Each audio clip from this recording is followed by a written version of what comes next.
आज हम सभी यहाँ पे एक ऐसा टॉपिक सीखने जुड़े हैं जिसे सीखने की क्या ज़रूरत है ये मुझे आपको बताने की शायद बिल्कुल भी ज़रूरत नहीं है, बट फिर भी आपको मोटिवेट करने के लिए और आप में एक एंथुजियाज़म लाने के लिए मैं आपको बताती हूँ कि ये इंग्लिश सीखना इतना ज़रूरी क्यों हो गया है हमारे लिए। देखिए, पहले बात करते हैं कि कोई भी लैंग्वेज सीखना ज़रूरी क्यों है। पुराने ज़माने में बात करें तो अगर अपन नोमैड्स की बात करें, जो आदिवासी लोग होते थे, उनके पास कोई लैंग्वेज नहीं होती थी बात करने के लिए। वो सिर्फ हूट करते थे, सिर्फ चिल्लाते थे और अपनी बात कम्युनिकेट कर देते थे, अपनी बात दूसरों तक पहुंचा देते थे। बट प्रॉब्लम बताए क्या आती है, कभी कभी हमें वो मैसेज को समझने में कन्फ्यूजन हो सकता है कि यार इसका मतलब तो ये भी हो सकता है और इसका मतलब कुछ और भी हो सकता है, क्योंकि शब्द तो सेम ही है, अब वो क्या बताना चाह रहे हैं। तो धीरे धीरे जैसे जैसे हम सिविलाइजेशन की तरफ बढ़ते गए, हमें समझ में आने लग गया कि यार सब लोगों को एक ऐसा शब्द पता होना चाहिए जिसका अर्थ, जिसका मीनिंग सब जगह क्या हो, सेम हो। अगर मैं यहाँ बटर बोल रही हूँ तो इस जगह पर भी बटर का मीनिंग वही होना चाहिए, कोई बटर की जगह मुझे बिस्किट ना दे दे, राइट। तो हमें एक बहुत ही यूनिफॉर्म, एक बहुत ही सेम तरीके की भाषा का यूज़ करना समझ में आ गया था कि इसकी इम्पोर्टेंस क्या होने वाली है हमारी लाइफ में। और यहीं से शुरुआत होती है लैंग्वेजेस को डेवलप करने की। हमारे यहाँ पे बहुत सारी लैंग्वेजेस हैं। राजस्थान में बात करें तो उनकी नेटिव लैंग्वेज मारवाड़ी है, महाराष्ट्र में बात करें तो मराठी में बात करते हैं, सिंधी की बात करें तो उनकी अपनी एक सिंधी लैंग्वेज होती है, राइट। पंजाबियों की अपने आप में पंजाबी लैंग्वेज होती है, एंड सो ऑन। इंडिया के पास खुद से ही अलग अलग छोटी छोटी प्रांतों की, कम्युनिटीज़ की अपनी अपनी लैंग्वेजेस है, राइट, जिसमें वो अपनी बात दूसरे को समझाते हैं। बट इन सभी रीजनल लैंग्वेजेस की एक शॉर्टफॉल है, एक कमी इन सब में रह गई है कि ये वास्ट रीच तक नहीं पहुंच पाई।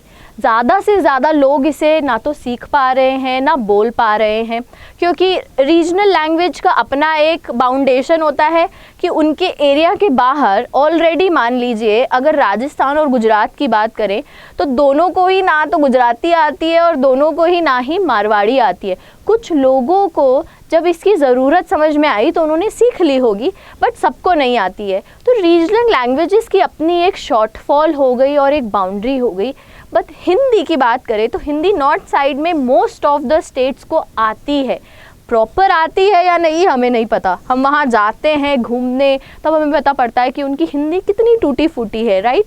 तो यहाँ पे क्या प्रॉब्लम आ जाती है कि ये जो लैंग्वेजेस थी, जितनी हमें आती है और आज तक हमने सीख ली है, उन सबकी एक कमी हमारे सामने आने लग गई कि कुछ हद तक ही ये बोली जाती है और उसके आगे लोगों को ये समझ नहीं आती, राइट। अगर इंडिया के बाहर मैं हिंदी बोलूं तो बहुत ही कम लोग मुझे मिलेंगे, रेयरेस्ट ऑफ रेयर, मतलब बहुत कम में भी बहुत कम मुझे लोग मिलेंगे जिनको हिंदी मेरी भाषा समझ में आने वाली हो सकती है, राइट। ये सारी दिक्कतें हमें क्यों फेस करनी पड़ी, क्यों उन्हें देखना पड़ा, क्योंकि अब हम बाउंड्री लेस के फ्यूचर की तरफ बढ़ रहे हैं और बढ़ चुके हैं, राइट। हम यहाँ पे बाउंड्री की तो बात ही नहीं करते हैं। पहले तक सब सही था, हम हिंदी बोल लें, हम मारवाड़ी बोल लें, किसी को फ़र्क नहीं पड़ता था, क्योंकि जहाँ मुझे इस भाषा की ज़रूरत होती थी वहाँ ये भाषा सभी को आती थी। बट धीरे धीरे धीरे जैसे एक बिजनेसमैन अपना व्यापार बढ़ाने की कोशिश करता है, उसी तरीके से हमने भी हमारी रीच को, हमारी पहुंच को बढ़ाने की कोशिश करी। आज हमारे फ्रेंड्स सिर्फ़ और सिर्फ अजमेर के तो नहीं होते, या जिस स्थिति में हम रहते हैं वहाँ के तो नहीं होते।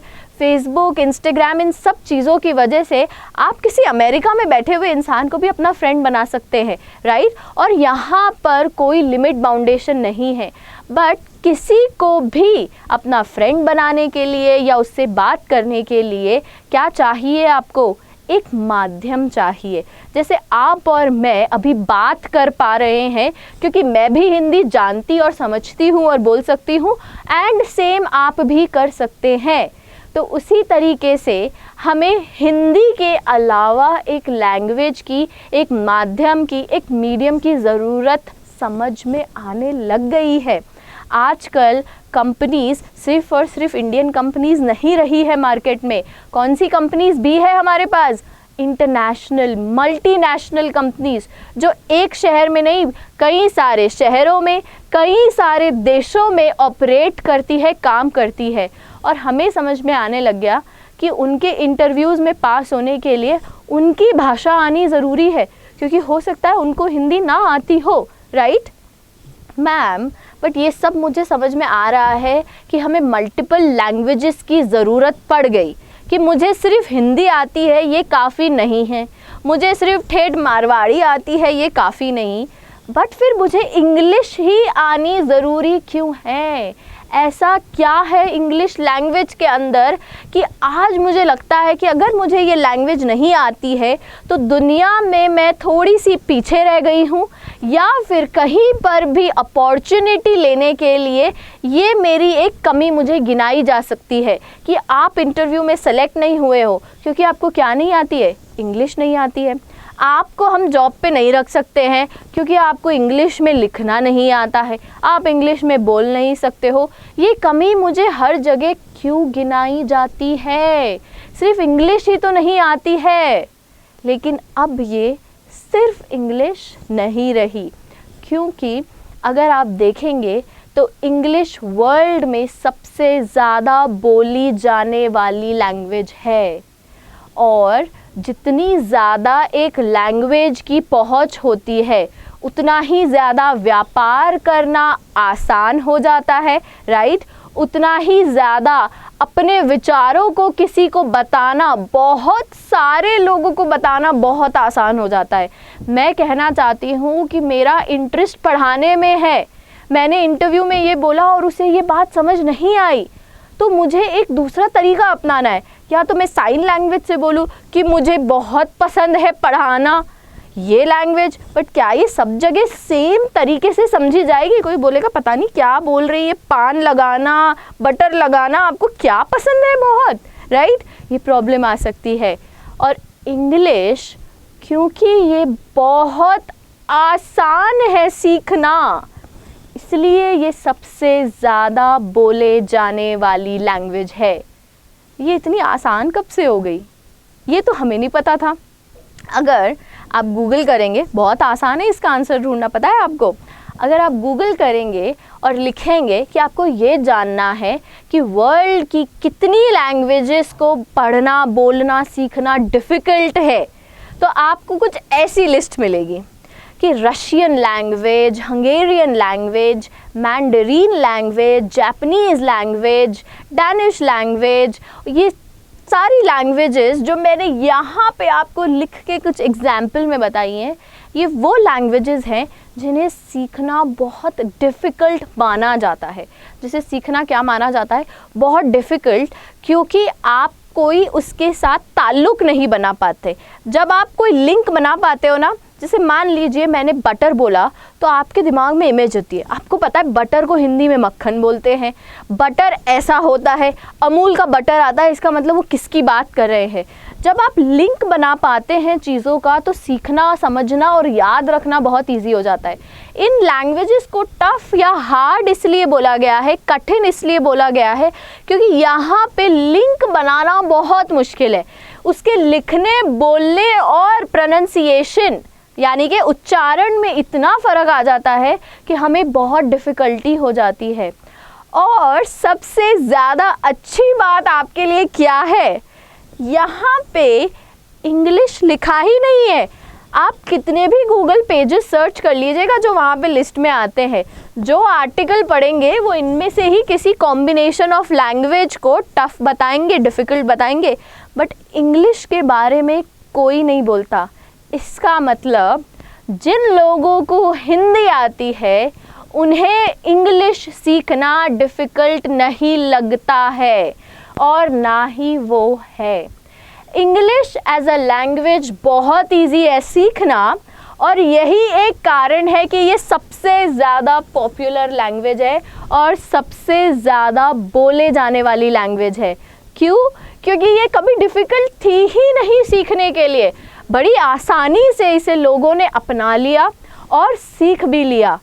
तो ये आपके लिए भी सच मानिए डिफ़िकल्ट बिल्कुल भी नहीं है, बस हमें उसका तरीका पता होना चाहिए।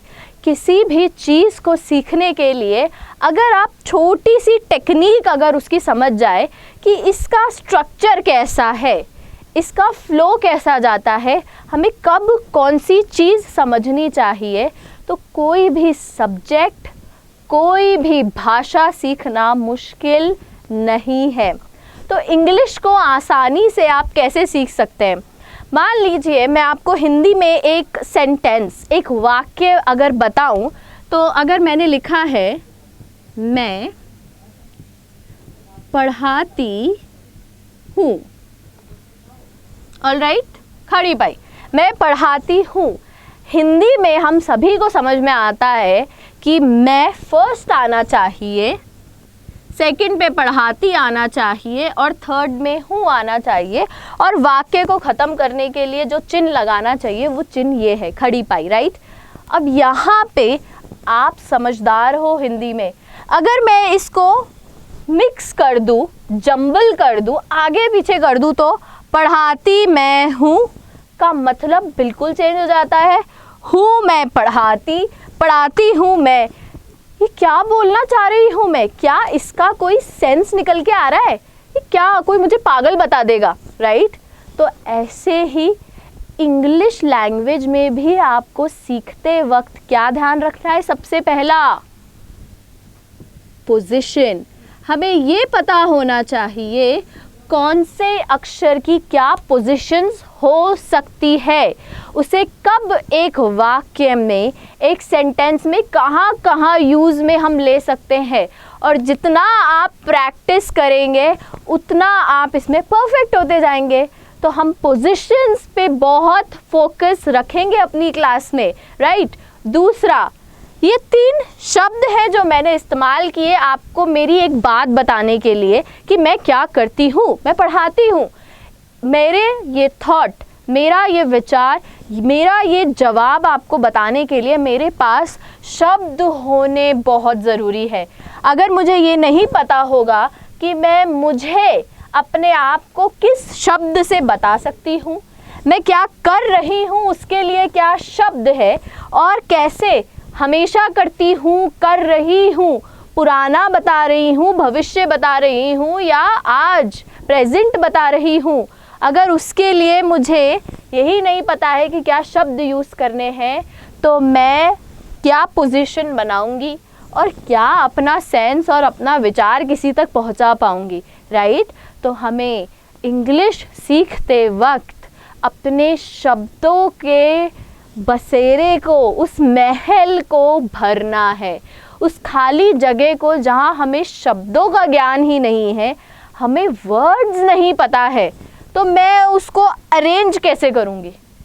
अगर मुझे पोजीशन बतानी है कि मैं फर्स्ट में आना चाहिए, तो मुझे पता होना चाहिए कि मैं आखिरकार है क्या। तो एक और चीज़ जो हम हमारी क्लास में फोकस करेंगे वो क्या है? शब्द, वर्ड्स।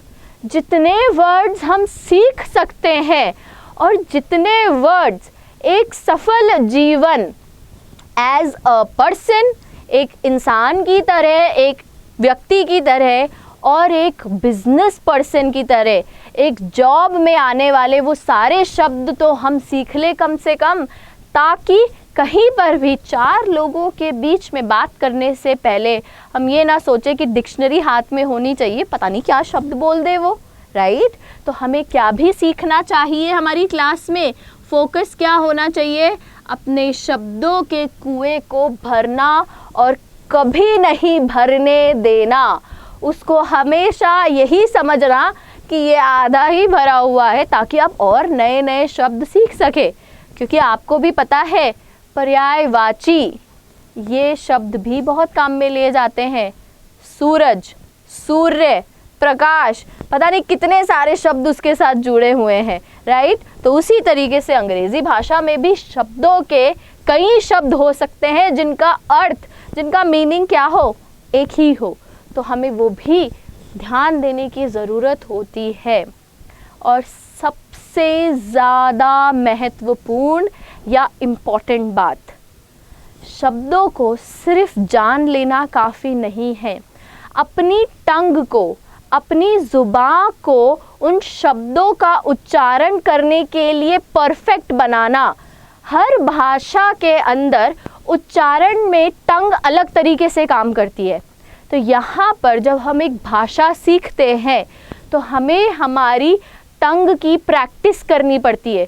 बहुत बार व्हाट, वैट ऐसे आपको वर्ड्स, अरे क्या बोल रहा है, क्योंकि आप उसमें हिंदी का लहजा अपना रहे हैं जहाँ हमें वो अपनाना ही नहीं है।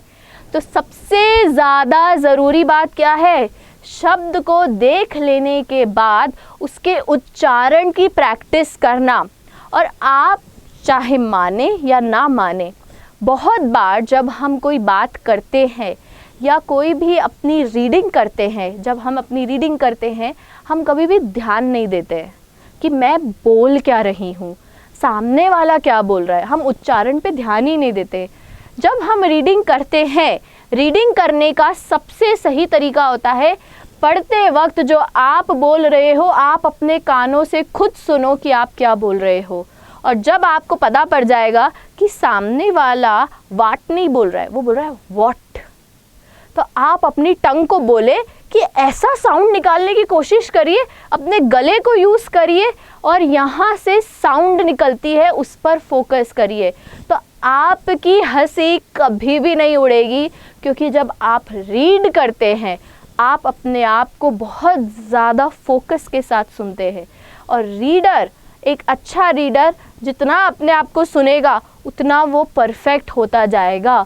तो प्रैक्टिस आपको सिर्फ ये नहीं करनी है कि इंग्लिश में लिखते कैसे हैं, इंग्लिश के शब्दों को बोलते भी कैसे हैं, इस पर भी हमें फोकस करना ज़रूरी है। उच्चारण भी सही होना चाहिए। अगर हमारा उच्चारण गलत होगा तो अर्थ भी शायद हो सकता है गलत निकल जाए, राइट? क्योंकि हम धीरे धीरे जब शब्द पहचानेंगे तो हो सकता है शब्द के उच्चारण से कोई हम ऐसा शब्द बोल रहे हो जो एग्जिस्ट करता हो, जिसका अस्तित्व हो और उसका मतलब कुछ और ही हो जो हम कहना चाह रहे हैं उससे। ऑलराइट, तो यहाँ पर प्रोनंसिएशन पर भी ध्यान देना ज़रूरी है। और प्रोनंसिएशन का मतलब क्या होता है? उच्चारण। प्रोनंसिएशन का मतलब क्या होता है? उच्चारण। तो हम यहाँ पे जो सीखने के लिए साथ आए हैं उसके लिए हमें बस 3 उसूल याद रखने हैं। क्या उसूल याद रखने हैं? वर्ड्स को सीखना, जितना हो सके उतनी अपनी डिक्शनरी में नए नए शब्दों को पहचानना सीखना। ये शब्द क्या है और इसको कहाँ कहाँ काम में लिया जा सकता है, इसका उपयोग क्या है, इसका यूज़ क्या है। आई, मी, माई सेल्फ, ये सब क्या शब्द हैं, इनका मतलब क्या है और इन्हें कहाँ कहाँ इस्तेमाल या यूज़ किया करा जा सकता है। दूसरा, इस वर्ड की क्या क्या पोजीशन, इस वर्ड की क्या क्या पोजीशंस हो सकती है। और जब हम उसे लिखना सीख गए हैं तो उस सेंटेंस या उस वाक्य को सही साउंड के साथ बोलते कैसे हैं, जिसे हम प्रोनंसिएशन बोलते हैं। इंग्लिश बिल्कुल भी डिफ़िकल्ट नहीं है, इंग्लिश बिल्कुल भी डिफ़िकल्ट नहीं है, ये बहुत इजी है। इसका बस एक डर हमें है क्योंकि आज तक हमने कोशिश ही नहीं करी इसे सीखने की। तो आज आप इस डर को अपने दिमाग से निकाल दीजिए और प्रिपेयर हो जाइए और अपनी सीट बेल्ट को टाइट कर लीजिए। और फिर हम 3 बेसिक प्रिंसिपल्स के साथ, हमारे 3 रूल्स के साथ इंग्लिश को पढ़ना सीखेंगे और यूँ बातें करना सीख जाएंगे कॉन्फिडेंस के साथ। आप इतना इंग्लिश समझने लग जाएंगे कि आप जो सोच रहे हैं ना, अभी तो हिंदी में सोच रहे हैं यार मैम पता नहीं क्या बोल रही है, सीख पाएंगे या नहीं सीख पाएंगे, पता नहीं क्या, आप इसे भी इंग्लिश में सोचेंगे। आपको पता भी नहीं चलेगा कि आपके विचार जो दिमाग में चल रहे हैं वो भी आप इंग्लिश में सोचने लग गए हो। तो इंग्लिश बिल्कुल भी डिफ़िकल्ट नहीं है। हमें बस 3 रूल साथ में लेके चलने हैं और पूरी लैंग्वेज हमारी मुट्ठी में होगी। क्या? वर्ड्स, पोजीशंस उनकी और उनका उच्चारण, दैट इज प्रोनाउंसिएशन। ये 3 रूल आपकी मुट्ठी में और इंग्लिश लैंग्वेज आपके लिए बहुत ईजी हो जाएगी। तो we will begin our class from the next session और धीरे धीरे इंग्लिश को और समझने की कोशिश करेंगे और इजीली हमें पता भी नहीं पड़ेगा कि हमने क्या नया सीख लिया है। तो I will meet you in the next class. Till then just remove the fear of English. English का डर अपने दिमाग से निकाल दीजिए।